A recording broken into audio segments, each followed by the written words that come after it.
So you finally came to figure out how to beat the planets. Good, because they have been beating you your entire life, and you did not even know it. The planets are not watching you. Neither they are sitting up there deciding your fate like some cosmic HR department. What they actually represent is a set of demands, forces that want something specific from you. And if you do not give it to them, they take it anyway, just in a way that hurts a lot. Every planet in your birth chart is a teacher, but not the nice one, the kind that fails you if you do not show up, and does not slightly care about your excuses. Think of it less like mysticism and more like a personality test written before you were born that has been running on you silently ever since. Today, we look at every single planet, what it wants, what it does when you ignore it, what makes it strong and weak, and how to actually beat it scientifically.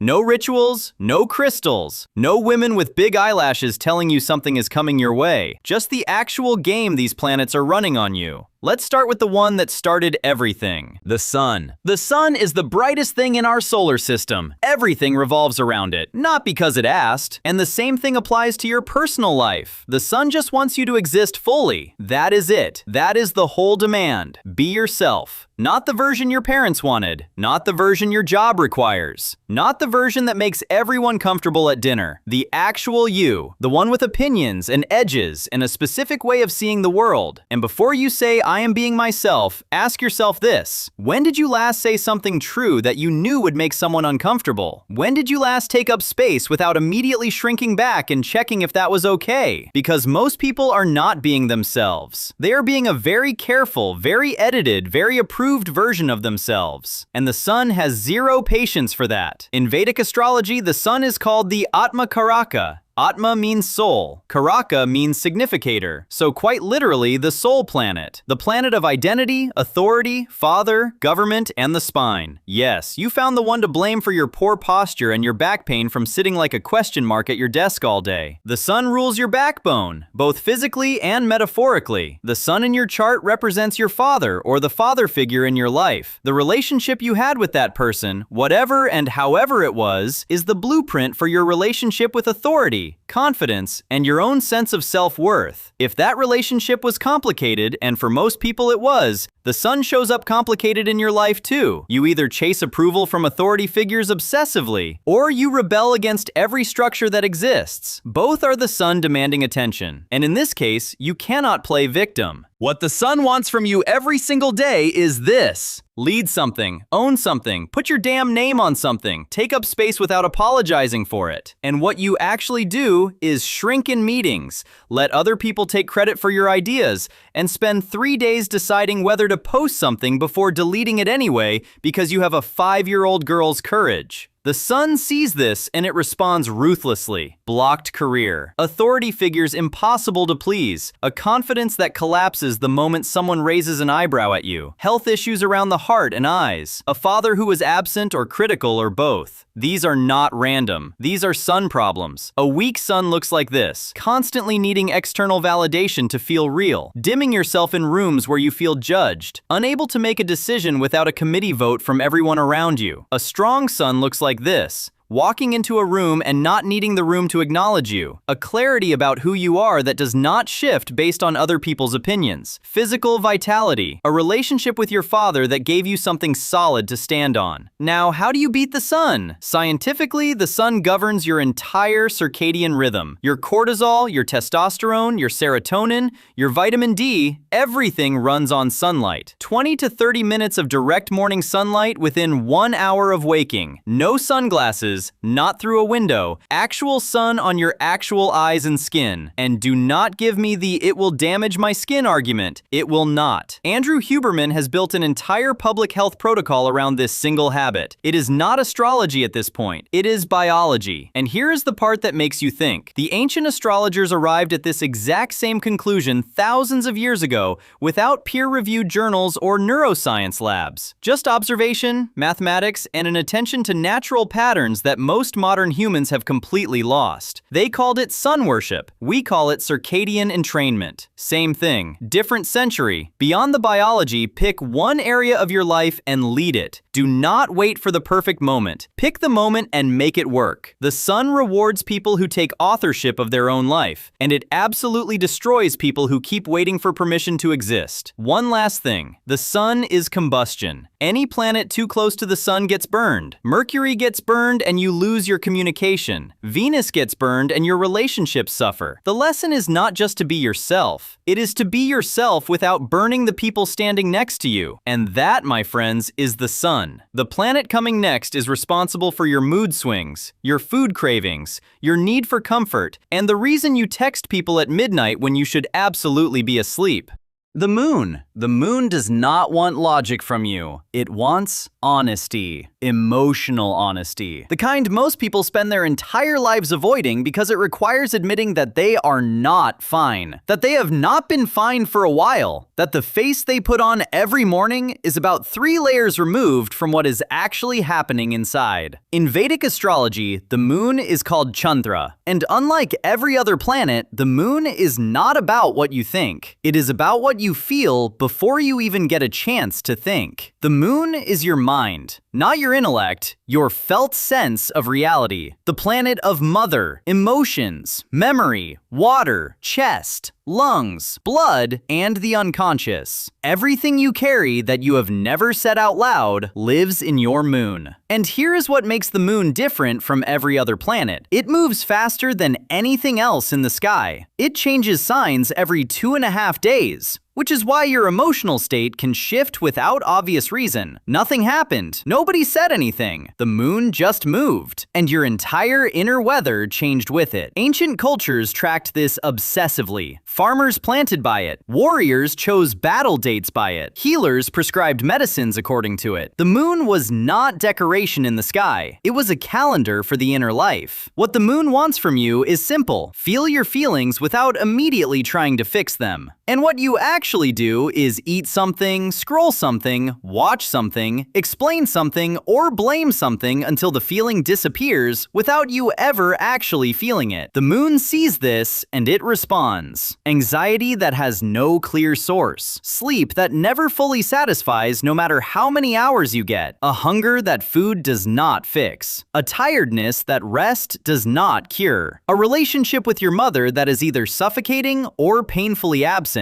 Mood swings that arrive on a schedule you have not figured out yet. Digestive issues. A nervous system that is always slightly braced for something it cannot name. These are not random. These are moon problems. A weak or afflicted moon looks like this. Emotional instability that makes you unreliable to yourself. You commit to something and genuinely mean it. 3 days later, you feel completely differently and cannot explain why. You seek comfort compulsively through food, distraction, or people who are not good for you. Your body never fully feels like home. A strong moon looks like this. Emotional intelligence that reads rooms accurately without being swept away by them. Genuine rest. Deep sleep. An intuition that is reliable because it is not contaminated by years of unfelt emotion. A relationship with your mother, or at least a peace with whatever that relationship was. A nervous system that can handle difficulty without staying in emergency mode for 3 days afterwards. Now, how do you beat the moon? The moon governs your gut and your nervous system. And modern neuroscience has confirmed something the ancient astrologers mapped thousands of years ago. Your gut produces 90% of your serotonin, not your brain. Your gut. The moon rules digestion and emotional processing for the same reason. They are literally the same system running on the same signals. To strengthen your moon, you regulate your nervous system. Consistent sleep timing, same bedtime, same wake time regardless of how you feel, is the single most direct way to stabilize the moon's domain over your inner life. Cold exposure, brief and controlled, trains your nervous system to return to baseline faster. Being near water, whether swimming, sitting beside it, or even the sound of it, is not a spiritual suggestion. It is nervous system regulation that happens to align precisely with what every ancient tradition assigned to the moon. And the emotional emotional piece. The moon wants you to process your history with your mother or your primary caregiver. Not to blame them, not to excuse them, just to look at it clearly. Because until you do, the moon keeps running that unprocessed material through every relationship you enter, and you keep wondering why adult life feels strangely familiar to something you cannot quite name. Journal at night, about feelings, not events. That is the most direct thing you can feed a hungry moon. And that is the moon. The planet coming next is the reason you self-sabotage right before the finish line, the reason you start fights you do not actually want, and the reason some of you have been about to start the gym for 4 consecutive years. Mars is the only planet in our solar system that is red. Not orange or pink, red. The color of blood and iron and things that are on fire. And that is exactly what Mars wants from you, not passion. Everyone says follow your passion and they think that is a Mars lesson. It is not. Passion is a feeling. Feelings come and go. Mars wants something that does not depend on how you feel on a Tuesday morning when you do not want to get out of bed. Mars wants your discipline. Specifically, Mars wants to know what you will do when you do not feel like it, when you are tired, when it is inconvenient, when nobody is watching, when you have already failed twice and there is genuinely no logical reason to believe the third attempt will be different. That is the moment Mars is watching. In Vedic astrology, Mars is called Mangal. It is the Senapati, the commander of the celestial army. Remember, not a soldier, the commander, the one who decides when to move and when to hold. Mars rules Aries and Scorpio, 2 signs that look nothing like each other on the surface, but share the same engine underneath. Pure will, the refusal to stay down, the decision to act when acting is hard. Mars governs brothers, male energy, physical strength, competition, real estate, surgery, weapons, engineers, athletes, soldiers, and the blood. Specifically, the iron in your blood, the hemoglobin, the thing that carries oxygen to every single cell in your body. When Mars is weak, your blood is literally less efficient at doing its only job. What Mars wants from you every single day is to finish things, not start them. You are probably excellent at starting things. The 11 p.m. burst of motivation where you make a plan and write it all down and genuinely believe this time is different. Mars wants to know if you will still be there at the boring middle, at the part where progress is invisible, where the initial excitement is completely gone, where the only reason to continue is that you said you would. And what you actually do is start 6 things simultaneously, make impressive early progress on all of them, and quietly abandon 5 of them the moment they require consistent, unglamorous repetition that nobody is applauding you for. Mars sees this, and it responds. Anger that arrives faster than you can think. Road rage over something that does not matter. Arguments that escalate to a level the situation never actually warranted. Accidents and injuries, specifically to the head, which Mars rules. Inflammation, fevers, infections. A restless physical energy that has nowhere useful to go, so it turns inward and becomes irritability or anxiety, or both. Brothers or male figures in your life who consistently create conflict. A pattern of strong starts and quiet disappearances. A weak Mars in your chart looks like this. Procrastination that feels physical, like a literal wall between you and the thing you know you should do. Not laziness, a wall. You can see the task, you know what to do, your body simply will not move toward it. Aggression that comes out sideways because it has nowhere direct to go. Passive sharpness. Sarcasm with an edge that you later pretend was a joke. An inability to confront things directly, so you circle them for months instead. A body that feels like it is working against you rather than for you. A strong Mars looks like this. The ability to act under pressure without freezing. Consistent physical energy that does not depend on motivation. The ability to lose without it meaning something permanent and terrible about your identity. The ability to be in conflict and handle it directly and move on. A relationship with your own word that is trustworthy. You say you will do something and your body actually does it regardless of how you feel that day. Now, how do you beat Mars? Mars is literally iron. The planet Mars is red because of iron oxide on its surface. Your blood carries oxygen using iron stored as hemoglobin and ferritin. When your ferritin is low, and this is one of the most underdiagnosed conditions in the world, especially in women, you experience exactly what a weak Mars chart looks like. Fatigue, brain fog, inability to sustain effort, physical weakness, a body that will not cooperate, irritability with no clear source. Get your ferritin tested. Not just your hemoglobin, your ferritin specifically, the storage form of iron. Most functional medicine practitioners want to see ferritin above 70 nanograms per milliliter. Standard lab ranges accept anything above 12, although go with doctor's advice because that would be accurate and more beneficial for you. There is a vast gap between those two numbers and enormous numbers of people are living inside that gap, wondering why they feel like they are running on empty when their blood work comes back normal. The ancient astrologers said a weak Mars shows in the blood. Modern hematology confirmed exactly this. Different language, same body. Beyond the blood, Mars responds to resistance training, progressive overload, picking something heavy and picking it up again when it gets easy. This is the most direct physical act of Mars energy available to you. It builds the one thing Mars cares about more than anything else: the ability to do hard things repeatedly without requiring an emotional reason to do them every single time. And Mars responds to completion. Pick one thing you have been avoiding and finish it. Do it not because you feel like it. Do it specifically because you do not feel like it. That is the whole point. The moment you finish something you did not want to finish, Mars relaxes. Not forever. It will be back tomorrow with a new test, but you will know something about yourself that you did not know before. You are capable of doing it anyway. The highest expression of Mars is not aggression. It is the quiet discipline to act on your own decisions without needing external pressure or internal excitement to force you into motion. The lowest expression of Mars is enormous potential that never became anything because the person who had it could not make themselves do the unglamorous middle parts consistently enough. Most people watching this are somewhere in that gap, and Mars is not judging you for it. It is just waiting. Now, Mercury. Mercury is the fastest planet in our solar system, and it is also the closest to the Sun. It never stays far from it, never having its own season of glory. It is always right next to something bigger, moving faster than everyone else just to stay relevant. Sounds familiar, because we all do the same. And in the previous video, I told you about the Sun. The Sun wants you to build your own identity and express yourself. And for building your identity, you need to communicate yourself. And for that, you need a strong Mercury. Because Mercury just wants us to think clearly and say things clearly. That's the whole demand. Mercury doesn't want you to be the smartest person in the room. And it doesn't want you to win every argument. It just wants you to take whatever is happening inside your head and get it out into the world in a form that other people can actually use. And as you know, most people can't do that because they have too many thoughts. They overthink, so they are unable to see their clear thoughts and express them. Most people confuse talking more with good communication, but that's wrong because Mercury does not care how many thoughts you have. It cares whether those thoughts arrive somewhere useful, helping someone or helping yourself. In Vedic astrology, Mercury is called Budh, the planet of intellect, speech, commerce, siblings, analysis, and the nervous system. How does Mercury control the nervous system, you may ask? Mercury governs the literal electrical signals firing between your neurons, which is why a weak Mercury does not just affect what you say, it also affects how fast and how clearly you can think. Mercury rules your relationship with information, how you take information, how you sort it, and how you give it back out to people. It is the planet of students and salesmen, writers and negotiators, teachers and gossips. All of these are the same skill pointed in different directions, moving information from one mind into another without losing the meaning along the way. What Mercury wants from you every single day is precision. It does not want perfection from you. It wants you to say the actual thing instead of vaguely gesturing toward the thing you want to say, asking the specific question instead of a broad one that makes you sound thoughtful but gets you nowhere, writing the email that says what you mean instead of 17 sentences that orbit the point without landing on it. And what you actually do is talk for 10 minutes and realize halfway through that you have lost your own thread, meaning you forgot your own topic. You read 3 books on a topic and still cannot explain it simply to a friend. Then he makes fun of you and probably tells his friends as well. You rehearse a difficult conversation 40 times in your head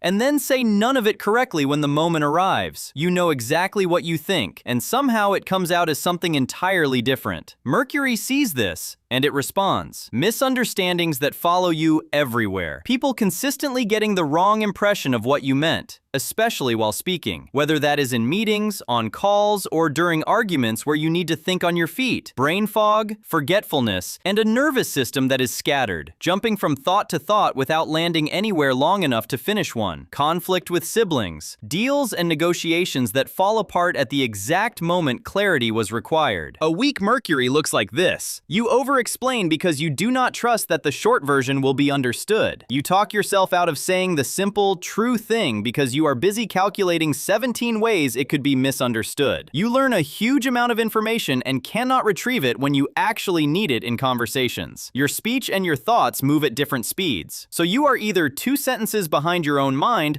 or completely disconnected from it. A strong Mercury looks like this. You say the necessary thing in the fewest possible words, and people understand it immediately. You can take something complicated and hand it to someone else in a form they can use without your help. You think on your feet without panicking because the gap between your mind and your mouth is small and reliable. People come to you specifically because you make confusing things simple. Now finally, your favorite part. How do you beat Mercury? As we discussed earlier, Mercury governs the nervous system and specifically the speed and clarity of neural signaling. There is a direct, well-studied relationship between physical movement and cognitive clarity. Walking specifically has been shown repeatedly to improve verbal fluency and idea generation. This is not a metaphor. If you cannot find the words for something, the fastest fix is often not more thinking. It is moving your body while you think. Stanford research on walking and creativity found measurable increases in idea generation during and immediately after walking compared to sitting still. The ancient astrologers tied Mercury to movement and exchange for a reason. They did not have fMRI machines, but they had observation. They noticed that the people who thought clearly were rarely the people sitting motionless for hours. They were the people in motion, in conversation, or in exchange. Beyond movement, Mercury responds directly to writing. Specifically, writing as a thinking tool. The act of writing something down forces a vague cloud of thought into a specific, ordered sequence. If you cannot write a clear paragraph about something,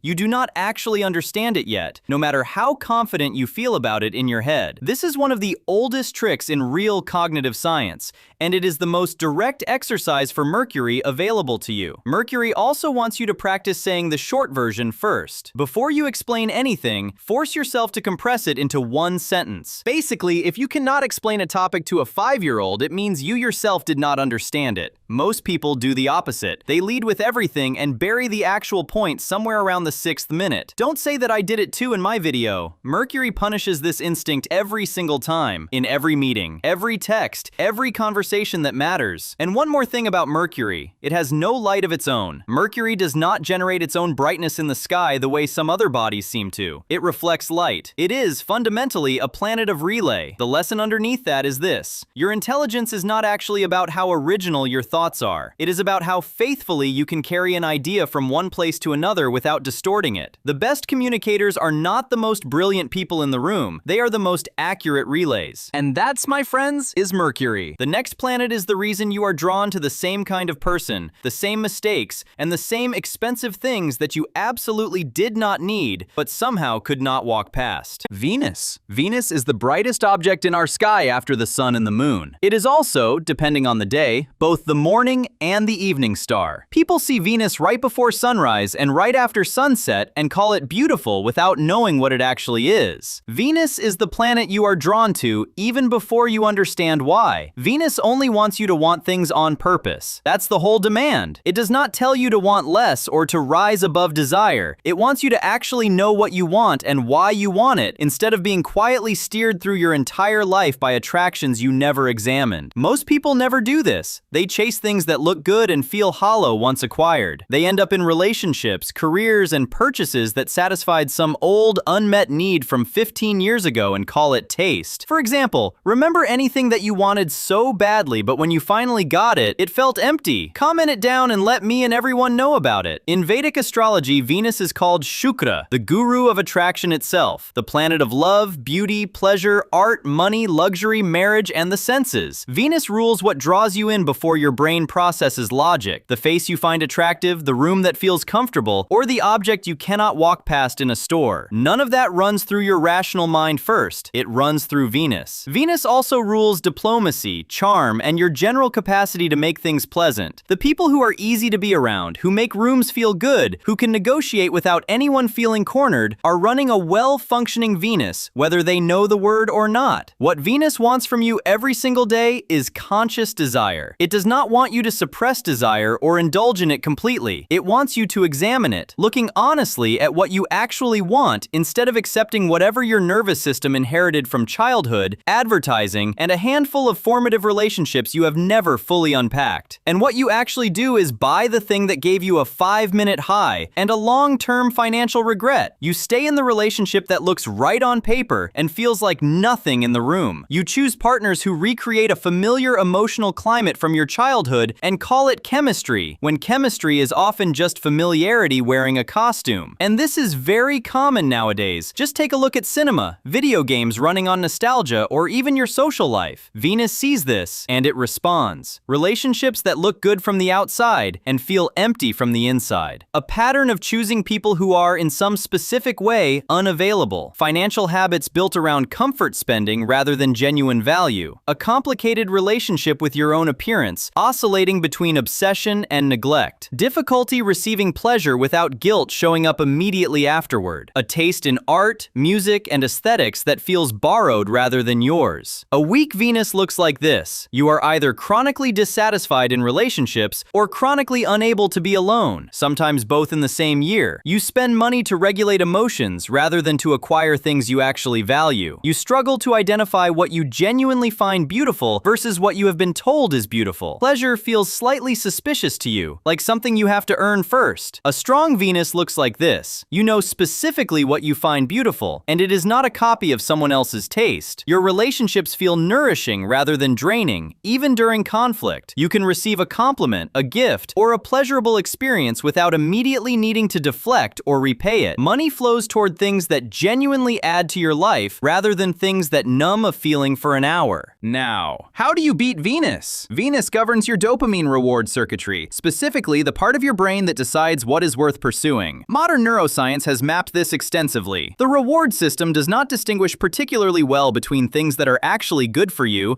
and things that simply spike dopamine quickly. This is why doom scrolling and a genuinely fulfilling hobby can both feel worth pursuing in the moment, even though only one of them leaves you better off an hour later. The direct fix is what behavioral scientists call a values audit. Before any meaningful purchase, relationship decision, or pleasure-seeking behavior, ask one specific question. Will I still value this in 6 months, or am I borrowing satisfaction from my future self right now? This single question, asked consistently, recalibrates Venus more directly than almost anything else available to you. The ancient astrologers tied Venus to the senses for a reason. They understood, without a single dopamine receptor diagram, that desire left unexamined runs the entire show. Modern behavioral economics calls this hyperbolic discounting, the tendency to wildly overvalue immediate pleasure over future well-being. Same observation, 3,000 years apart. Beyond the values audit, Venus responds to aesthetic discipline. Curate your actual environment. The clothes you wear, the space you live in, the media you consume daily. Most people's surroundings were never chosen. They simply accumulated. A deliberately curated environment, even a small one, retrains Venus to recognize the difference between what genuinely pleases you and what was simply available. And Venus responds to relationships where you practice receiving without instantly reciprocating out of guilt. If someone gives you a compliment, practice the radical act of simply saying thank you instead of immediately deflecting it or rushing to compliment them back. This sounds so small, but it is not. It is one of the most direct ways to rebuild a Venus that has learned pleasure must always be paid for immediately. One more thing about Venus. Venus rotates backwards compared to almost every other planet in the solar system. Nearly everything spins in one direction, but Venus spins the opposite way. The lesson sitting inside that fact is this: what you actually want, examined honestly, will sometimes run completely against what everyone around you is pursuing. That is not a malfunction. That is Venus working correctly. And that, my friends, is Venus. The planet coming next is the reason some people seem to expand endlessly, while others hit the exact same ceiling year after year, no matter how hard they try to break through it. Jupiter. Jupiter is the largest planet in our solar system. It is so massive that it does not actually orbit the exact center of the sun. The sun wobbles slightly around a point just outside its own surface because Jupiter is pulling on it too. Nothing in our solar system, except the sun itself, has more gravitational pull on everything around it. That is what Jupiter wants to be in your life. It is not the brightest thing. It is the thing with the most pull. Jupiter just wants you to believe something is possible before you have proof. That is the whole demand. It does not ask for blind optimism or denial of reality. It asks for the willingness to expand towards something before the evidence fully supports it. Because if you wait for proof first, you will wait your entire life and call it being realistic. Most people get this backwards. They want certainty before commitment. They want guarantees before growth. So they stay exactly the size they currently are, forever, and call it being grounded. In Vedic astrology, Jupiter is called called Guru, literally the teacher, the remover of darkness. It is considered the most benevolent planet in the entire chart, and also, not coincidentally, the planet most associated with wisdom, higher education, religion, philosophy, wealth, children, and expansion in every form. Physical expansion, financial expansion, intellectual expansion. Jupiter does not care which category, it cares about growth. Jupiter rules your relationship with meaning, the story you tell yourself about why anything matters, whether the universe is fundamentally generous or fundamentally hostile, whether effort eventually pays off or whether it is pointless to try. This is not a small thing to get wrong. Your Jupiter, weak or strong, is quietly running underneath almost every long-term decision you make, because long-term decisions require believing in a future you cannot currently see. What Jupiter wants from you every single day is expansion in the face of incomplete information, taking the opportunity before you feel fully ready, starting the degree, the business, the relationship, the move, before every variable is controlled and every risk eliminated, because that day never actually arrives. Believing your effort today is building towards something bigger even when this week offers no visible evidence of it. And what you actually do is wait. You wait for the right time, the right resources, the right level of confidence, the right sign. You research endlessly instead of beginning. You shrink your goals quietly, year after year, until what you call ambition would not have impressed the version of you from 5 years ago. Jupiter sees this, and it responds. A plateau that does not feel like a plateau because you have rationalized it as stability. Opportunities appear, and you talk yourself out of them every single time, with perfectly reasonable sounding logic. A creeping cynicism that disguises itself as wisdom, where you start believing effort is pointless because you have stopped trying things big enough to prove otherwise. Financial stagnation that has less to do with income and more to do with a belief ceiling you installed years ago. A loss of meaning, where nothing feels like it is building toward anything. A weak Jupiter looks like this. You consistently underestimate what you are capable of, and then act surprised when someone else with objectively fewer advantages outperforms you, simply because they believed the attempt was worth making and you did not. You confuse pessimism with intelligence. You wait for permission that nobody is actually required to give you. A strong Jupiter looks like this. You take action while the picture is still incomplete because you trust the picture will clarify as you move, not before. You recover quickly from setbacks because you hold the long-term story loosely enough that one chapter going badly does not collapse the entire narrative. You are generous, not from obligation, but because you genuinely believe there is more available than the current pile in front of you. People around you tend to feel slightly more hopeful after talking to you, without being able to say exactly why. Now, how do you beat Jupiter? Jupiter governs your relationship with risk assessment, specifically the part of decision-making psychology that determines whether you weigh potential gains or potential losses more heavily. This is well documented in behavioral economics as loss aversion. Most people are wired to feel the pain of a potential loss roughly twice as intensely as the pleasure of an equivalent gain. This single bias, left unexamined, quietly shrinks every major decision in your life toward the safest available option, regardless of whether the safest option is actually the best one. The direct fix is deliberately reframing decisions around opportunity cost rather than risk alone. Before declining something that scares you, ask specifically what staying exactly where you are will cost you over the next 5 years if nothing changes. Most people calculate the risk of acting and completely ignore the risk of not acting. Jupiter responds directly to closing that gap in the calculation. The ancient astrologers tied Jupiter to faith for a reason that modern psychology has since validated under different language. Albert Bandura's research on self-efficacy, one of the most replicated findings in psychology, demonstrated that belief in one's own capability to succeed at a task is one of the single strongest predictors of whether someone actually succeeds at it, independent of their existing skill level. The ancient framing called it faith. The modern framing calls it self-efficacy. The mechanism is identical. Beyond reframing, Jupiter responds to deliberately expanding your inputs. Beard outside your field. Talk to people who have already done the thing you are afraid to attempt. Most belief ceilings are not personal limitations. They are simply the limit of what you have been exposed to. Jupiter cannot expand a mind that only ever sees the same 5 inputs on repeat. And Jupiter responds specifically to action taken before confidence arrives, rather than waiting for confidence to arrive first. Confidence is overwhelmingly the result of competence built through repetition, not the prerequisite for it. If you wait to feel ready, you are waiting for a feeling that the action itself is supposed to produce. One more thing about Jupiter. Jupiter's massive size comes comes with a massive gravitational responsibility most people never think about. It is widely believed that Jupiter's gravity helps shield the inner solar system, including Earth, by pulling in or deflecting objects that might otherwise threaten the planets closer to the Sun. The lesson underneath that fact is this: real expansion is not just about how much you grow for yourself. It is about what your growth ends up protecting and providing for everyone standing closer to you than you realize. And that, my friends, is Jupiter. That completes Mercury, Venus, and Jupiter. 6 planets down, 3 remain. Saturn, Rahu, and Ketu are coming next, and they do not teach the way these 3 did. These 3 wanted you to think clearly, want consciously, and believe boldly. The final 3 are going to ask something much harder of you. Ketu, the South Node. You know, in my opinion, Ketu is the hardest planet, because Ketu is in my first house, and everyone on YouTube says that you should detach from the things where Ketu sits.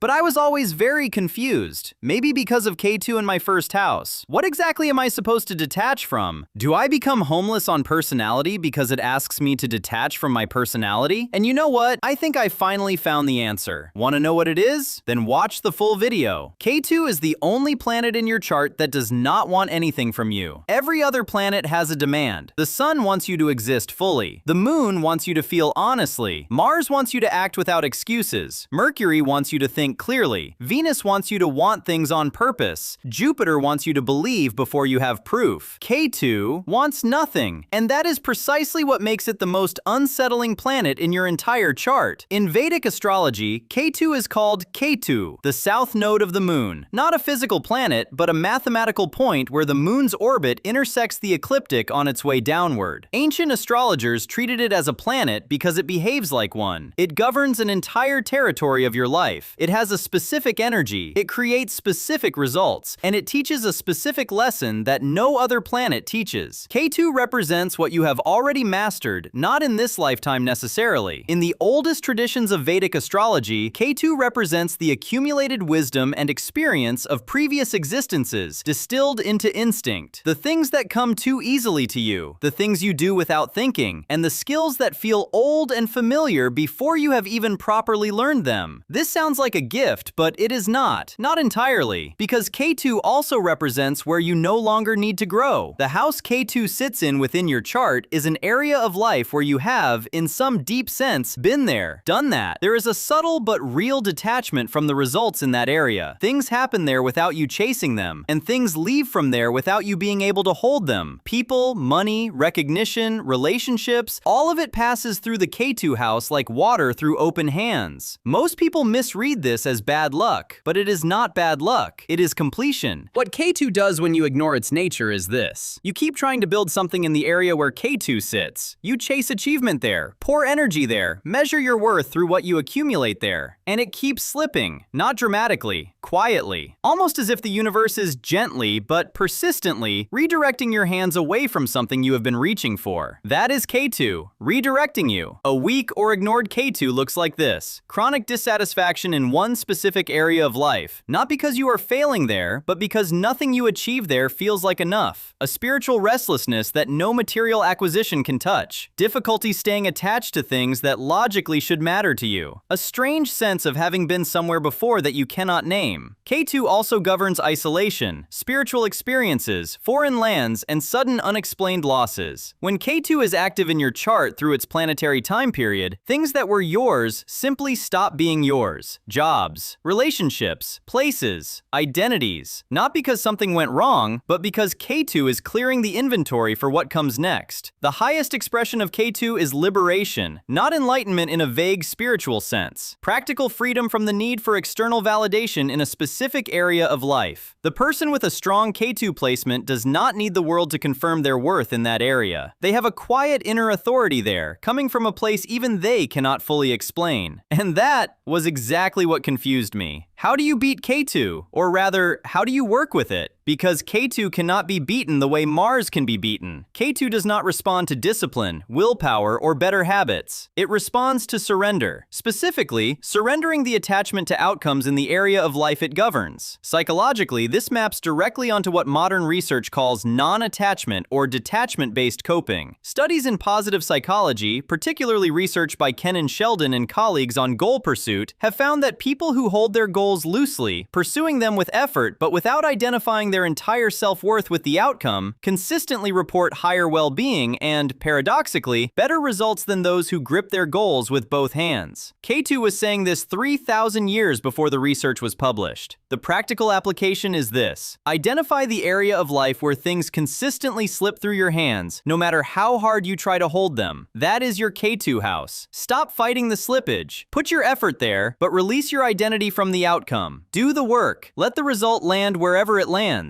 This sounds passive. It is not. It is one of the most difficult disciplines available to a human being. To act fully without gripping the result. To plant without obsessing over the harvest. To give something your genuine effort and then genuinely not need the result to confirm your worth. That is what Ketu is asking you to practice. And when you do, the strangest thing happens. The area that felt like chronic loss begins to feel like freedom, not because you start winning there, but because you stop needing to. That is Ketu, the South Node, the planet that asks nothing of you except the hardest thing of all: let go. With that, I finally got my answer. I shouldn't build my entire personality around my personality. For example, if I enjoy dancing in public, why should I care about other people's opinions? That's my personality. What else am I supposed to do? And that was my answer to what it means to detach from my personality. Not to stop being myself, but to stop seeking validation for being myself. Maybe my personality is something I have accumulated over many lifetimes. It comes naturally to me. People often tell me that I have a great personality, even when I'm not trying. So why do I keep trying to improve something that already comes naturally? Because every time I force it, it starts feeling fake, or kind of desperate. That was the answer. Detaching from my personality doesn't mean abandoning it. It means not making my self-worth depend on it. It's just like saying, do what you genuinely enjoy, not what you think you should enjoy. Because real enjoyment comes from within, not from what the outside world keeps feeding you. That was my answer. What's your answer? Comment below. Rahu, the North Node. If Ketu is the planet that wants nothing, Rahu is the planet that wants everything, and still cannot stop wanting. In Vedic astrology, Rahu is called Rahu, the North Node of the Moon. Like Ketu, it is a mathematical point, not a physical body. The point where the Moon's orbit crosses the ecliptic on its way upward. In the ancient astronomical tradition, the two nodes were imagined as a cosmic serpent, Ketu as the tail, and Rahu as the head. The head is always hungry. The head is always consuming. The head is never satisfied. That is Rahu exactly. Where Ketu is the planet of what you have already mastered, Rahu is the planet of what you have not yet touched. It rules the unfamiliar, the foreign, the new, the obsessive, the intoxicating, the taboo. The house Rahu sits in is the area of your life you are completely magnetically drawn toward, even though nothing about it comes naturally. You want it desperately. You pursue it urgently. You have a relationship with that area of life that other people describe as a little intense. That intensity is Rahu. What Rahu wants from you is to go fully into the unfamiliar territory which it governs. Neither to dabble, nor to approach it with one foot still on safe ground. To commit completely to the area of life it rules. To learn it from scratch, to build something real there, and to do this knowing you will never feel fully satisfied, no matter how much you accumulate, because the dissatisfaction is the point. Rahu's dissatisfaction is the engine, not the malfunction. The hunger is what keeps you moving in a direction your soul has not yet explored. The ancient astrologers called this the karmic destiny, the thing this life is specifically pointed toward, regardless of how uncomfortable or foreign it feels. Most people misread Rahu as a promise. You are going to get rich here, or famous here, or loved here. It is not a promise. It is a direction, a relentless, sometimes ruthless pointing of your entire life toward an experience your soul has not had. What Rahu does when you ignore or resist its direction is this: the obsession does not go away. It finds other outlets. If your Rahu sits in the house of career and you keep trying to make your peace in relationships instead,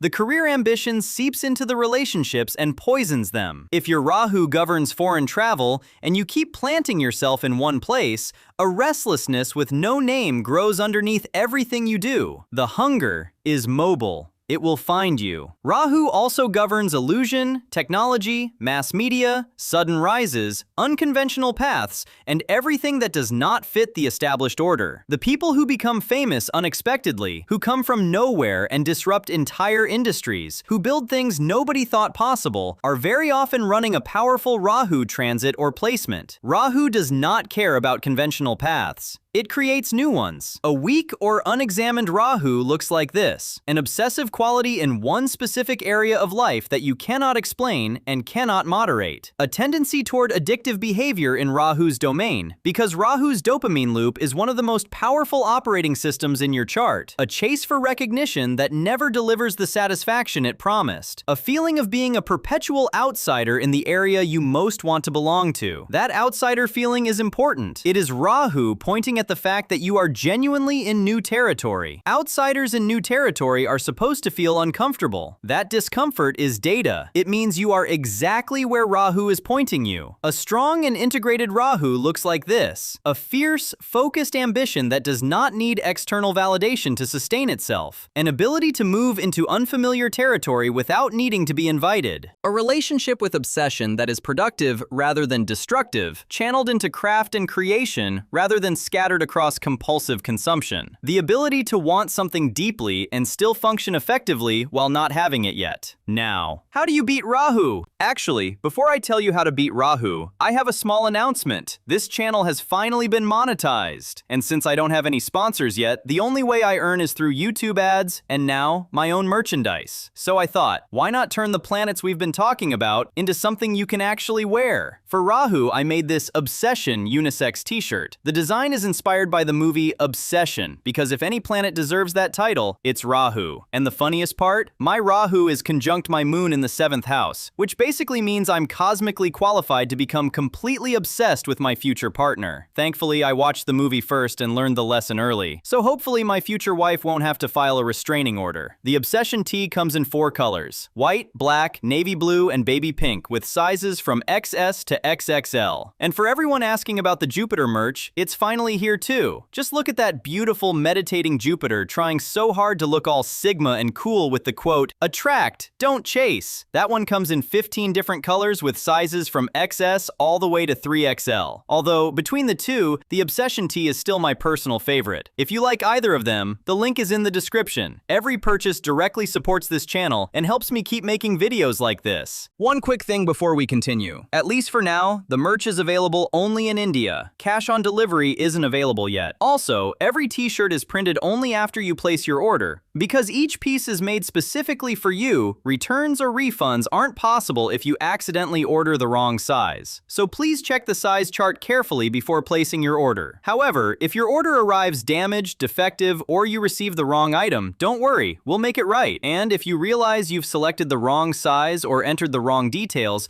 please email us before your order goes into production. If it hasn't been printed yet, we'll do our best to modify or cancel it. For complete details, please read the shipping policy and return and refund policy on our website before ordering. Now, let's actually learn how to beat Rahu. Rahu governs your dopamine system more directly than almost any other planet, and this is not a metaphor. Rahu's domain is craving, the pre-reward state of wanting, which neurologically corresponds to dopamine release in the nucleus accumbens, the anticipation of reward rather than reward itself. This is why Rahu's house in your chart never feels fully satisfied, even when you achieve what you were chasing, because the dopamine was in the chase. The achievement ends the chase, and then Rahu immediately begins a new one. Andrew Huberman's work on dopamine management is the most direct modern translation of how to handle a powerful Rahu. The central insight is this: stop celebrating the achievement, celebrate the effort. The moment you transfer your dopamine response from the result to the process, the addiction to results weakens, and the sustainable drive to keep working strengthens. This is not motivational advice, it is neuroscience,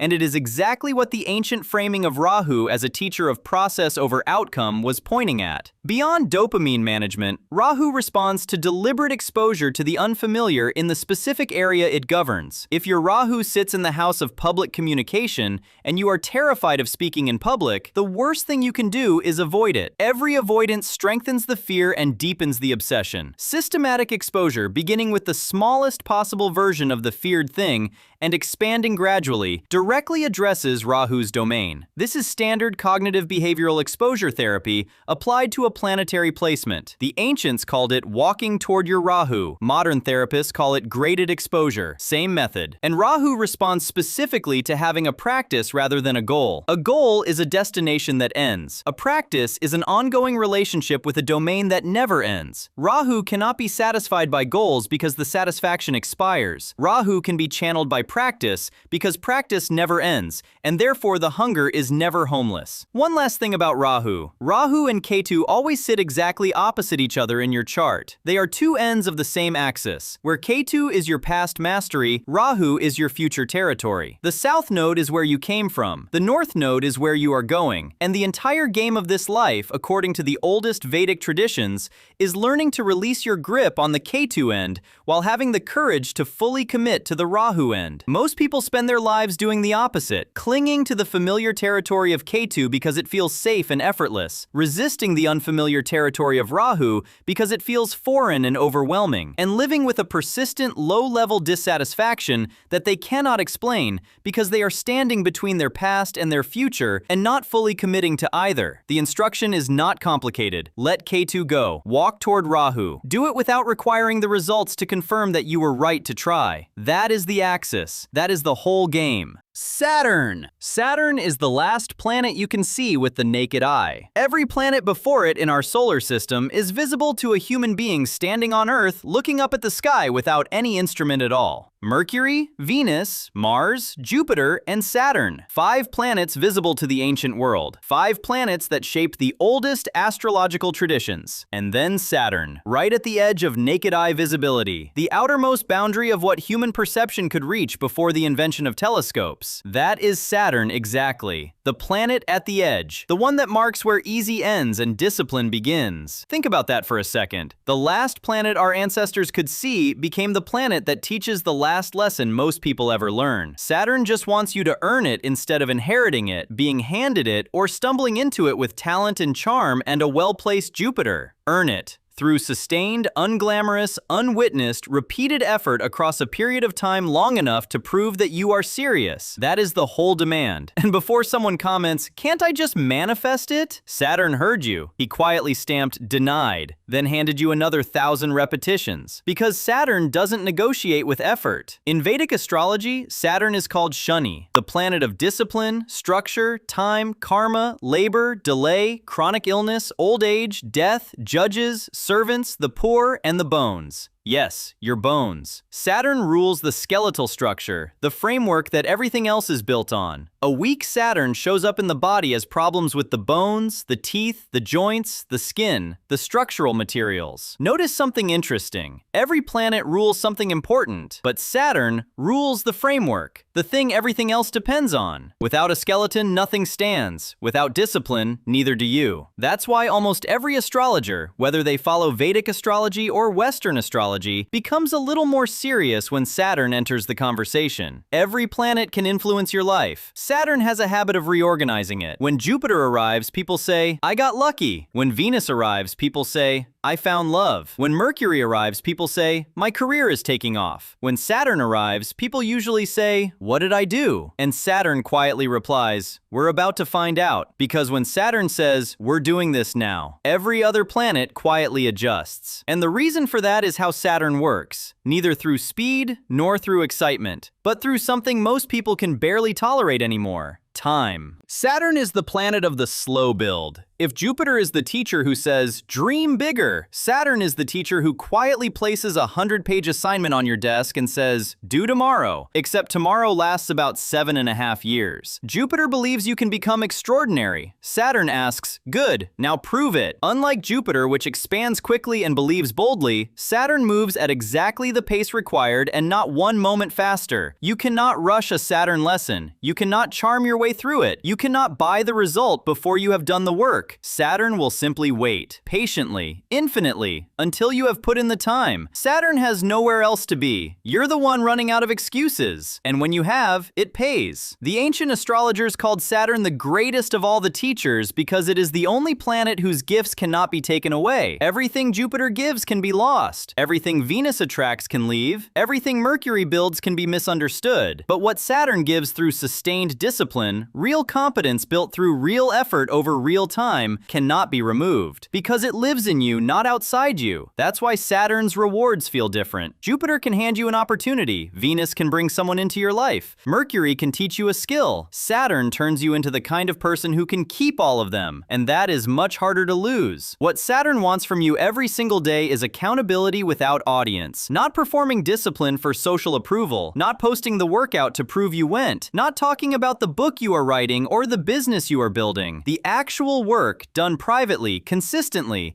without requiring anyone to witness it or affirm it. You know what's funny? Nobody likes Saturn until Saturn rewards them. Then suddenly everyone becomes a philosopher. The struggle was necessary. Yes, because Saturn made sure you had no other option. Saturn doesn't care whether anyone applauds, because applause has never built anything. Consistency has. And what you actually do is perform productivity rather than practice it. You set up the system more carefully than you use it. You announce the goal before you have established the habit. You do 3 excellent focused weeks and then quietly drift away and pretend it did not happen. You wait for motivation before starting and then wonder why the discipline never arrives. Because motivation was never Saturn's language. Routine is. Saturn sees this and it responds. Not with anger, not with revenge, but with consequences. Because Saturn doesn't punish. It simply refuses to reward unfinished work. Chronic delay in the area of life Saturn governs. The sense that your timing is always slightly off. Opportunities that come but require significantly more effort than they seem to require for other people. A heaviness in the body, specifically around the structural areas. The back, knees, teeth, skin. A fear of aging, or a particularly confrontational relationship with the passage of time. Authority figures who are demanding, cold, or withholding. A difficult relationship with your father or with older men generally. Notice something. Almost none of Saturn's lessons arrive dramatically. They arrive slowly, quietly, repeatedly, like water wearing away stone. That's why people often don't notice Saturn until years later, when they suddenly realize, I've been carrying this lesson for a long time. A weak Saturn looks like this. You cut corners and then act surprised when the structure collapses. You resent the slow pace of real building and compare yourself to people whose foundations you cannot see. You confuse shortcuts with efficiency. You want the reputation without the resume. Saturn's response? Interesting. Now build it again. Except this time properly. Because Saturn never asks, how fast did you build it? It asks, will it still be standing 10 years from now? A strong Saturn looks like this. You do not need to tell anyone what you are building because the building is its own reward. You are not afraid of a long timeline because you understand that a long timeline is the quality control mechanism. You have a relationship with your own consistency that makes you trustworthy to yourself before anyone else. And when Saturn finally delivers its result, usually slowly, usually later than everyone else you were comparing yourself to, it is built on something so real that nothing outside you can dismantle it. Because it wasn't borrowed, it wasn't inherited, it wasn't gifted, it became part of you. And Saturn doesn't just influence the house it sits in. Unlike most planets, Saturn has 3 special aspects. It fully aspects the 3rd, the 7th, and the 10th house from where it sits. Which basically means Saturn rarely says, I'll only discipline one area of your life. No, it likes group projects.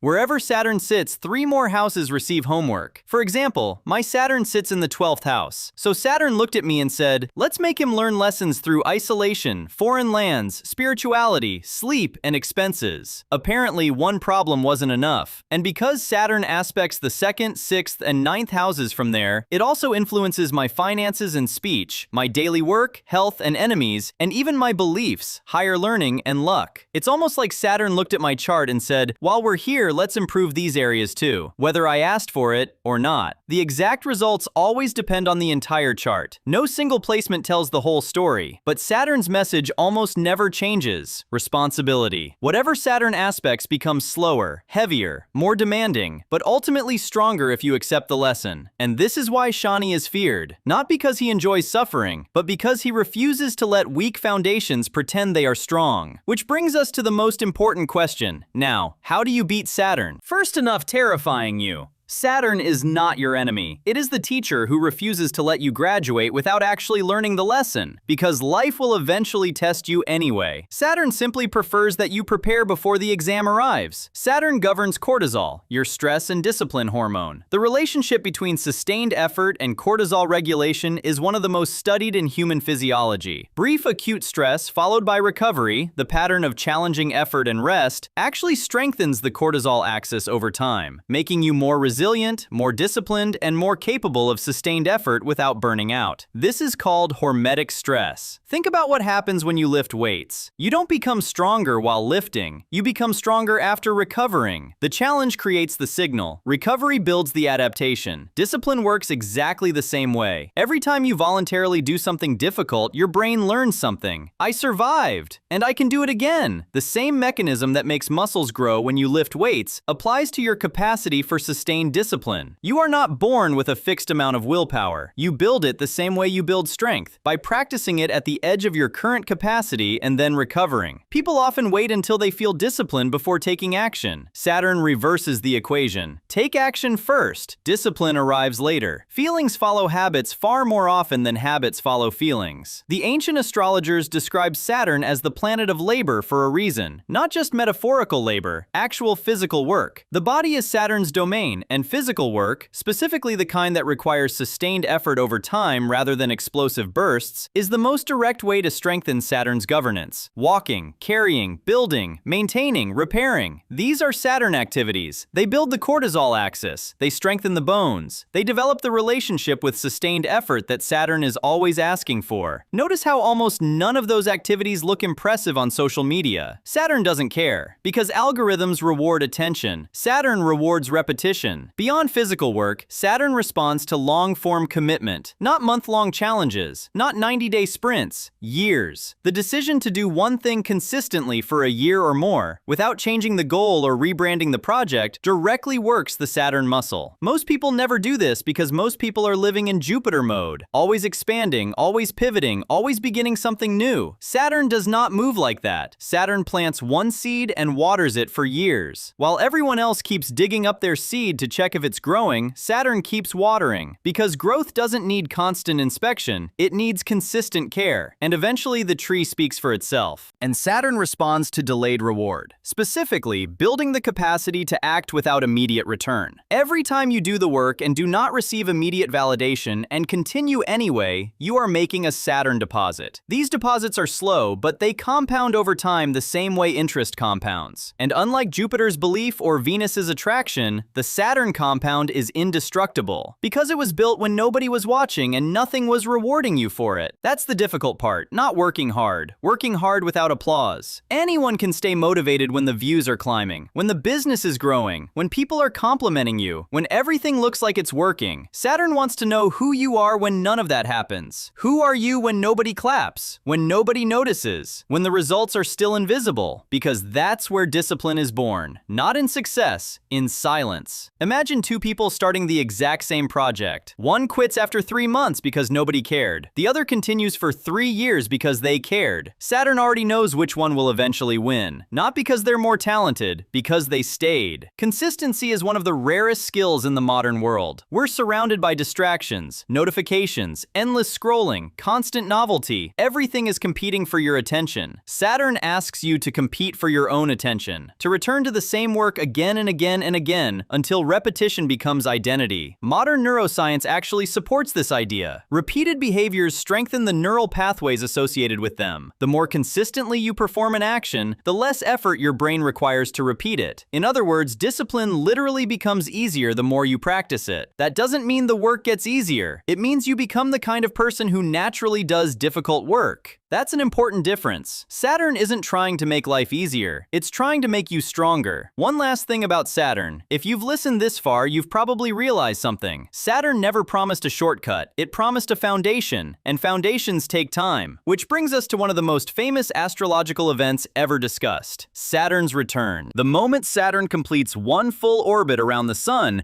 and returns to the exact position it occupied when you were born happens at approximately 29 to 30 years of age. age, and again at 58 to 60. These are the Saturn return periods, among the most well-known events in Western astrology and deeply documented in Vedic tradition as well. People hear Saturn return and immediately panic, as if Saturn shows up at your front door holding a checklist of everything you've done wrong. In a way, that's not entirely inaccurate. The first Saturn return is when the bill arrives. Everything you built in your 20s gets audited. Every foundation that was poured correctly stands. Every shortcut collapses. It is not a punishment. It is a structural inspection. And the people who did the real, unglamorous work in their 20s, who built slowly and consistently and without needing external validation, emerge from their first Saturn return with something real. Because Saturn doesn't ask how impressive your plans were, it asks, what still exists? The people who performed productivity without practicing it, who announced rather than built, who chased Jupiter's expansion without Saturn's discipline underneath it, emerge from their Saturn return facing exactly the reconstruction project they avoided starting earlier. Here's the thing, Saturn never forgets unfinished foundations. Ignore them for 10 years and they'll still be waiting. Only now they're usually more expensive to rebuild. It is the same amount of work. Saturn only changes the timing. Do it before the return or do it during the return. The work is the same. The difference is in how much of your 20s you spent doing it. The choice was never whether you'd do the work, only when. And that, my friends, is Saturn, the planet that marks the edge of what human perception could reach on its own, the boundary between easy and real, between borrowed confidence and earned capability. Saturn does not want your passion. It does not want your talent. It wants your time. Because time is the only currency Saturn has ever accepted. Not promises, not intentions, not potential. Time. Invested one ordinary day at a time. And here's the strange part. The people who resist Saturn often spend years trying to avoid discomfort, only to experience even greater discomfort later. The people who willingly accept small daily discomforts often earn extraordinary freedom. That's Saturn's paradox. The heavier road today becomes the lighter life tomorrow. One disciplined workout, one chapter read, one difficult conversation, one promise kept to yourself. None of them look life-changing on their own, but Saturn has never judged a single day. It judges the pattern, because your future isn't built by your biggest moment. It's built by your most repeated one. So respect time, respect consistency, respect the process even when the process doesn't seem to respect you yet, because one day you'll look back at the years you thought nothing was happening and realize Saturn was quietly building someone you couldn't have become any other way.